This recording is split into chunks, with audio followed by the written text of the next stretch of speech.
C'est à ICI Télévision depuis Montréal. Ça va causer. Et nous voilà de retour à notre magazine de télévision. J'espère que ça va toujours très bien chez vous. On est en forme, de bonne humeur, surtout que le soleil apparaît tranquillement, tout doucement à l'horizon. Question en fait de nous mettre de bonne humeur.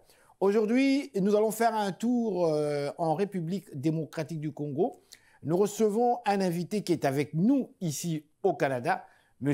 Claude Makengo.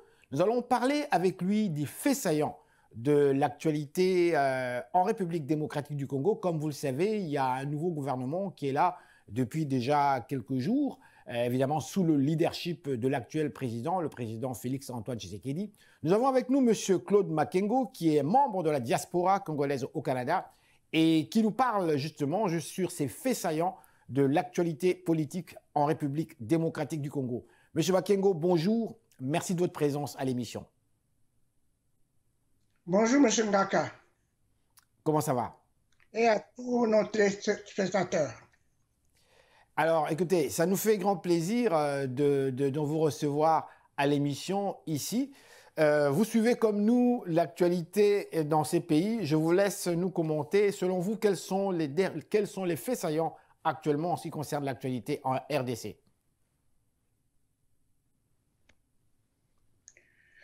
Ces dernières minutes, on passe le moment difficile où il y a la guerre qui est en train de déstabiliser la République démocratique du Congo, à l'est de la République démocratique du Congo, à l'Ituri, au nord Kivu, à l'est et au sud Kivu.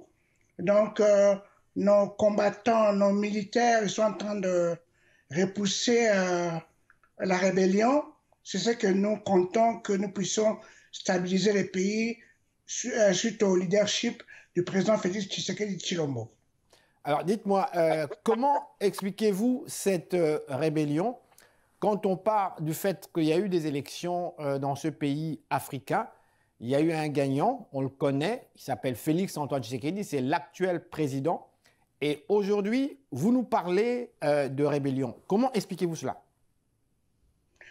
Ben, la rébellion, ce que nous pensons et ce que nous, docteur Mukwege nous dit, ça vient des pays limitrophes. Nous avons de sérieux problèmes avec le pays limitrophe, soit le Rwanda, l'Ouganda. Donc, il y a des membres de ce peuple-là, de Ouganda et Rwanda, qui entrent dans la République démocratique du Congo et qui causent des dommages dans notre pays. Et ce sont des personnes qui étaient de l'opposition vis-à-vis de leur pays respectifs et qui combattent en plein Congo pour déstabiliser notre pays. Au lieu d'attaquer au sein de leur propre pays, mais ils entrent dans notre pays et à partir de notre pays, ils causent des dommages. Monsieur Makengo, on a commencé cette conversation où je n'ai pas eu l'occasion de vous présenter correctement. Claude Makengo, qui est Claude Makengo et où êtes-vous précisément actuellement? D'où vous nous parlez? Je suis le cofondateur de la pastorale congolaise de Montréal. Maintenant, j'ai embrassé la politique.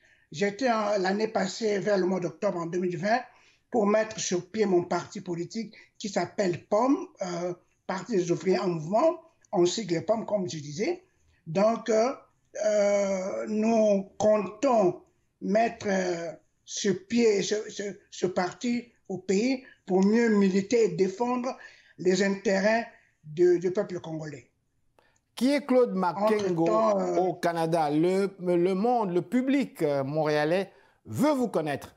Vous nous parlez politique, d'accord, mais ici, depuis des années que vous êtes là, quand même, M. Makengo. Oui. On me connaît comme pasteur au sein de la communauté congolaise de Montréal. D'accord. Oui.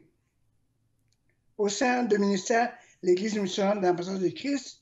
Mais là, comme nous avons le système qui nous dérange de la pandémie, nous sommes un peu dans les arrêts, donc on a mis une pause à cause de la pandémie. Justement, j'allais vous poser cette question. Comment ça se passe pour vous durant cette période de pandémie? Justement parce que, bon, on a les vaccins qui arrivent là quand même, qui sont là déjà.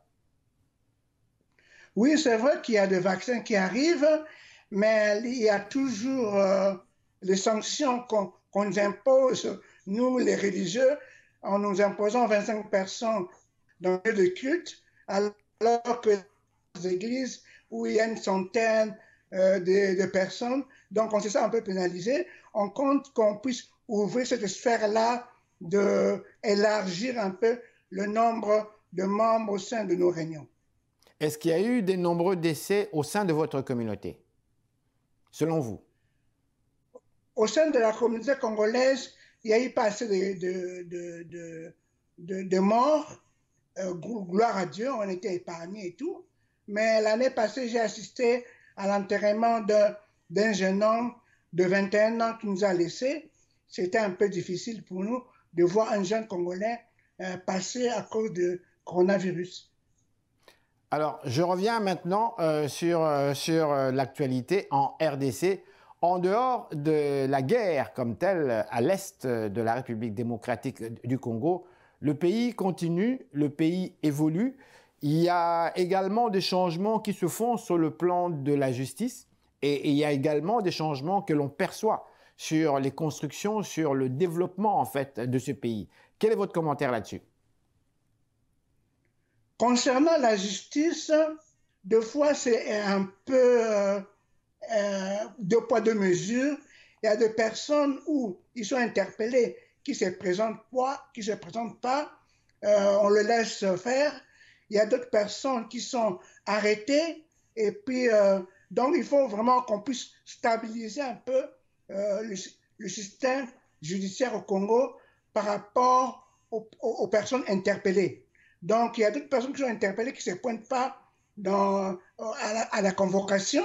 Donc il faut que la justice met un point là-dessus pour montrer sa fermeté, afin que tous ces gens-là qu'on invite pour se pointer à la justice, qu'ils puissent se pointer, afin qu'on puisse avoir une justice équilibrée.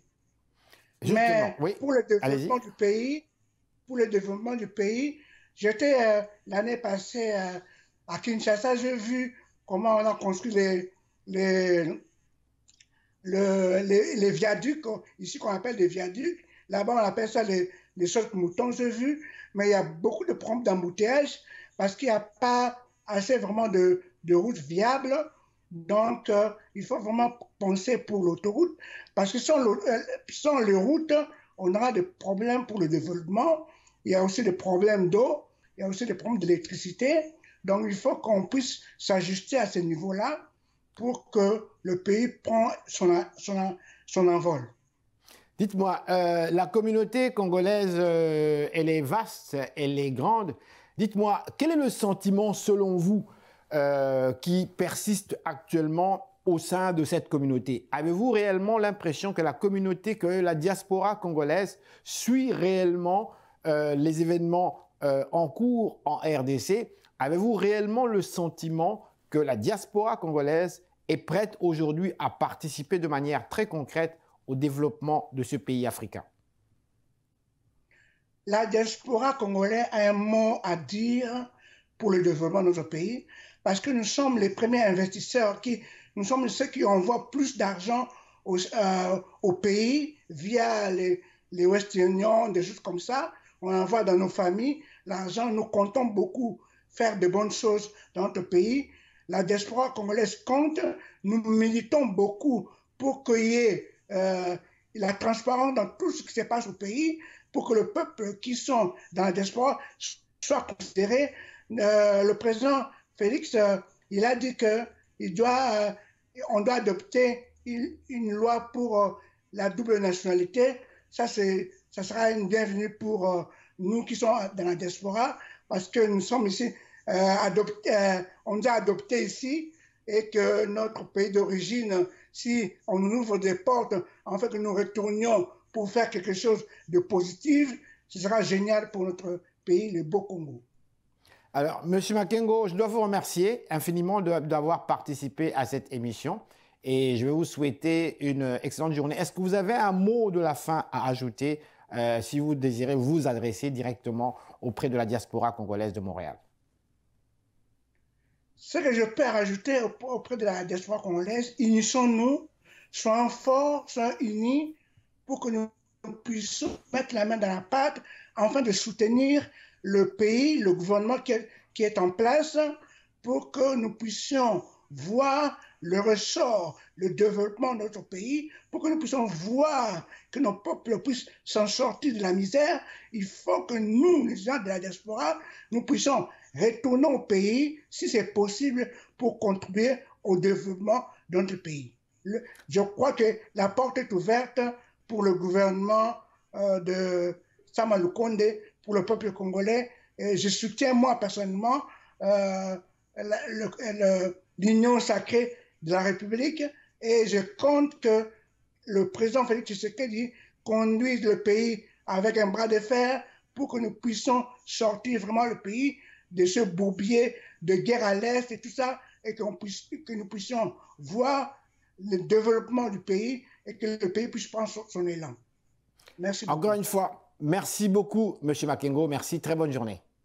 Merci encore une fois. C'est moi qui vous remercie, M. Ngaka, et tous les téléspectateurs. Merci.